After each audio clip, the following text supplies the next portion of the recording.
नमस्ते। सबसे पहले आप सभी से अनुरोध है कि कृपया हमारी चैनल को सब्सक्राइब अवश्य करें। जो लोग देख रहे हैं सब्सक्राइब नहीं किया है, खाली आपको सब्सक्रिप्शन बटन दबाना है। वीडियो को लाइक भी अवश्य करें और बाद में शेयर भी करें। 26 फरवरी को महाशिवरात्रि के स्नान के साथ महाकुंभ पूर्ण हो जाएगा और उसके बाद योगी जी जो हैं वो फ्री हो जाने वाले हैं।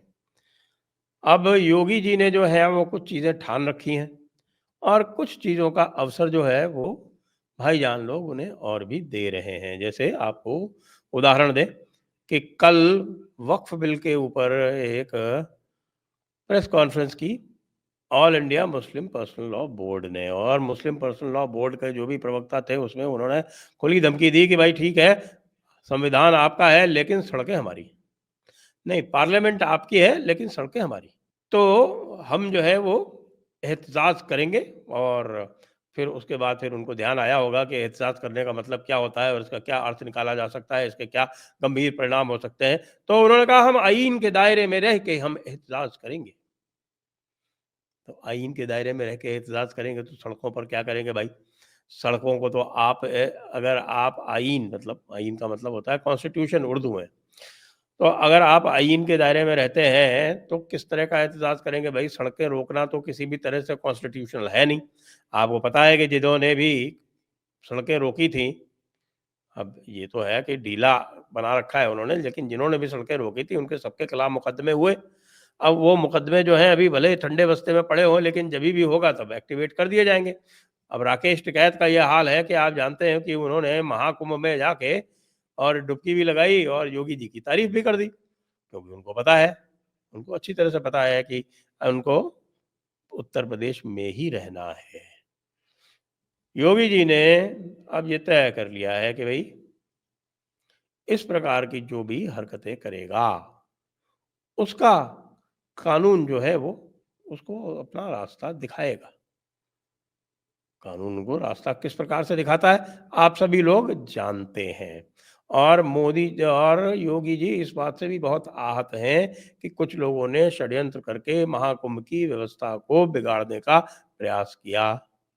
इसमें जो साजिश वाली बात है जो मैंने सबसे पहले कही थी, वो षड्यंत्र अब लगभग पता चल गया है और उसके लिए बताते हैं कि साहब कश्मीर से कुछ लोग आए थे और जो भी कुछ बना था प्रोग्राम वो कश्मीर से बना था, तो कश्मीर से कुछ लोग हिरासत में भी ले लिए गए हैं। उसके अलावा 54 सोशल मीडिया वाले ऐसे हैं जिनके विरुद्ध एफआईआर दर्ज हो गई है। एफआईआर क्यों दर्ज हुई है?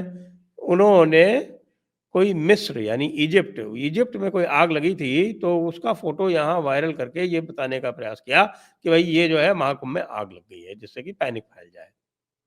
तो इन्होंने दुष्टता की सारी पराकाष्ठाएं पार कर ली थी और कोई भी ऐसा समय या किसी किसी भी प्रकार का अवसर इन्होंने चूका नहीं कि जिसमें ये परेशानी पैदा करें और यदि संभव हो सके तो महाकुंभ में अव्यवस्था पैदा करें। कुछ कारण तो लोकल भी थे, खैर अफसरों की चूक-वूक भी थी, लेकिन मुख्य कारण ये था कि पूरी तरह से षड्यंत्र था जिसको पकड़ने में भी जो लोकल मेला एडमिनिस्ट्रेशन था वो असफल रहा। लेकिन इससे जो गंभीरता है षड्यंत्र की वो कम नहीं हो जाती। तो योगी जी अब फुल फॉर्म में 26 तारीख के बाद आएँगे, क्योंकि 26 तारीख तक तो देखिए अभी महाकुंभ चल रहा है। तो महाकुंभ के चलते समय वो ऐसा कोई भी काम नहीं करेंगे जिससे कि ये लगे कि साहब कि वो बदले की भावना से काम कर रहे हैं या फिर जो वहाँ पब्लिक आ रही है उसको कुछ असुविधा हो, ऐसा वो नहीं करेंगे। लेकिन 26 के बाद साहब अब योगी जी को कौन रोकेगा? योगी जी के पास बहुत सारे प्रायोरिटीज़ हैं। अभी आप संभल को भूले हैं क्या? बहुत सारे लोग संभल को भूल गए हैं, महाकुंभ के चक्कर में। वो याद रखें कि जो कुछ संभल में हुआ ये ऐतिहासिक है। ऐतिहासिक ही क्या, प्रागैतिहासिक है। ऐसा कार्य जो न हुआ और आसानी से जो हो भी नहीं सकता है। और उसकी राह में रोड़े अटकाने के हर स्तर पर प्रयास हुए, लेकिन योगी जी को तो कोई नहीं रोक पाया।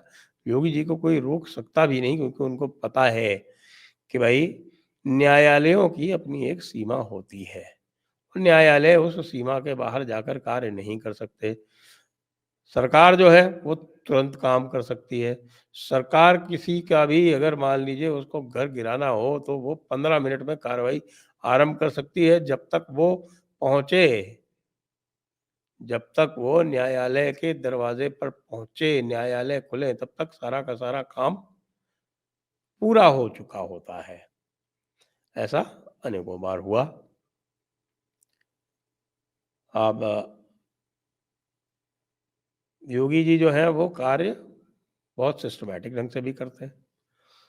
जैसे आपको याद होगा कि जब कोविड में अफ़वाहें फैला रहे थे लोग, तो उनको पकड़ के और उनके फ़ोटो इत्यादि उन्होंने हज़रतगंज के, लखनऊ के चौराहे पर लगवा दिए थे, और उसका जो संज्ञान लेके सुओ मोटो जो वहाँ के चीफ जस्टिस साहब थे उस समय, उन्होंने आदेश कर दिया था कि ये सब तुरंत हटाए जाएँ। योगी जी ने नहीं हटाए, और नहीं हटा के और उसको कानून में संशोधन किया, सुप्रीम कोर्ट जाके उसी को ओके कराया और वो काम पूरा किया।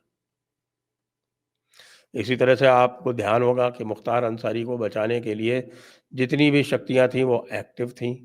हामिद अंसारी, उनके रिश्तेदार मुख्तार अंसारी, उनके इंटरवेंशन से उसको एक छोटा-सा केस दर्ज करके पंजाब में बंद कर लिया गया, और वहाँ पर उसको सारी सुख-सुविधाएँ, वीआईपी ट्रीटमेंट दिया जा रहा था। केवल इसलिए क्योंकि डर था कि साहब कि यदि उत्तर प्रदेश की जेल में चले गए तो ये सारी सुख-सुविधाएँ भी छिन जाएँगी और पता नहीं क्या हो, और ट्रायल-वायल भी आरंभ हो जाएगा। ट्रायल चल ही रहा था, उस ट्रायल के लिए ही तो उसको बार-बार बुलाया जाता था और वहाँ से मना कर दिया जाता था। योगी जी ने सुप्रीम कोर्ट जाके और एक तरह से पंजाब सरकार के विरुद्ध आवेदन करके और मुख्तार अंसारी को अंततः वहाँ से छुड़वा के और इधर ला के बांदा जेल में रखा। वहीं उसकी ही लीला भी समाप्त हो गई, वो दूसरा प्रकरण है। अब योगी जी के सामने ये 2 मुख्य चुनौतियाँ हैं। एक तो जो संभल में उन्होंने आरंभ किया था, उसको अपने निष्कर्ष तक ले जाएँ, और दूसरा जो महाकुंभ में बदमाशियाँ हुई हैं, उसको ठीक करें। और तीसरा जो है वो अनायास ही हो गया है, क्योंकि मिल्कीपुर में जो जीत हुई है उसके बाद से आप देखें कि पूरे के पूरे विपक्ष में खलबली है उत्तर प्रदेश में, और उसका अब ये एक मैं कहूँ कि नतीजा ये निकल रहा है कि इमरान मसूद, जी हाँ, वही छोटी-छोटी बोटी में मोदी जी को काटने वाले जो इमरान मसूद थे, वो इमरान मसूद जो हैं वो सीधे-सीधे ओपन में पब्लिक में मायावती जी से कह रहे हैं कि आप और कांग्रेस आइए, हम आपके साथ मिलके चुनाव लड़ें।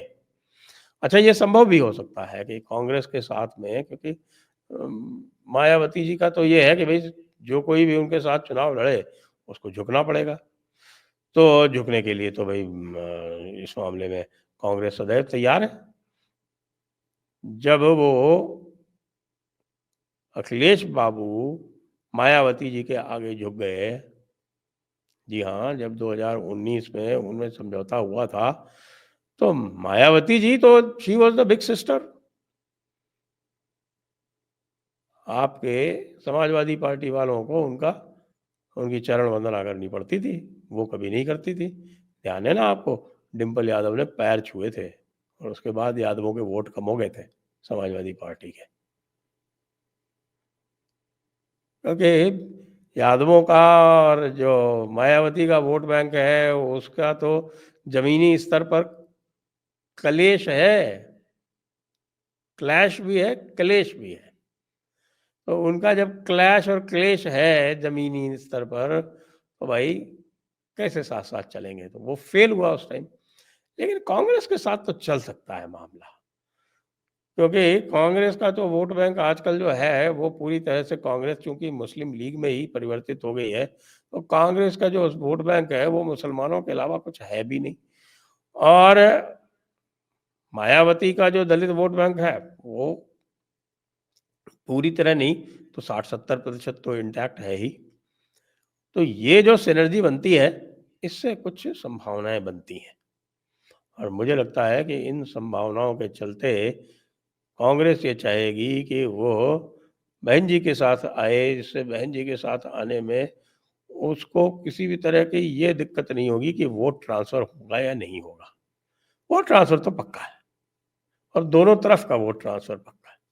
अब इस चुनौती से योगी जी डील कर रहे हैं और डील कर रहे हैं और इतनी खूबी से डील करेंगे, आप देखेंगे कि किस तरह से वो इनका पूरा का पूरा जिसको बोलते हैं ध्वस्तीकरण करके और नई पॉलिटिक्स ही खेलेंगे। क्या खेलेंगे?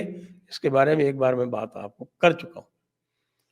लेकिन उस नई पॉलिटिक्स के तहत आज़म खां को छोड़ा जा रहा है। जी हाँ, और आज़म खां अलग होंगे समाजवादी पार्टी से और उसके बाद एक नया कॉम्बिनेशन बनेगा। उस नए कॉम्बिनेशन में आज़म खां होंगे, उस नए कॉम्बिनेशन में बहन जी होंगी, उस नए कॉम्बिनेशन में कांग्रेस होगी और चूँकि बहन जी होंगी, तो फिर आपके चंद्रशेखर रावण को नहीं लिया जा सकता, क्योंकि कांग्रेस चंद्रशेखर रावण के साथ भी समझौता करने के लिए तैयार बैठी है। हमारे कलेश बाबू जो हैं, अखिलेश बाबू, वो किसी भी तरह से कांग्रेस को इस बार 70 सीटें देने इस बार उनको जितनी सीटें उन्होंने सॉरी 70 सीटें जैसे उस वहाँ पे दे दी गई थी तेजस्वी यादव वाला, उस तरह से जो 85 सीटें वो मांग रहे हैं, जो 17 सीटें उनको मिली थी उसके हिसाब से उनकी 85 वो 100 सीटें मांग रहे हैं, कतई देने के मूड में नहीं है। वो अकेले लड़ना चाहते हैं, उनको पता है कि कांग्रेस का स्ट्राइक रेट बहुत ही पुअर है।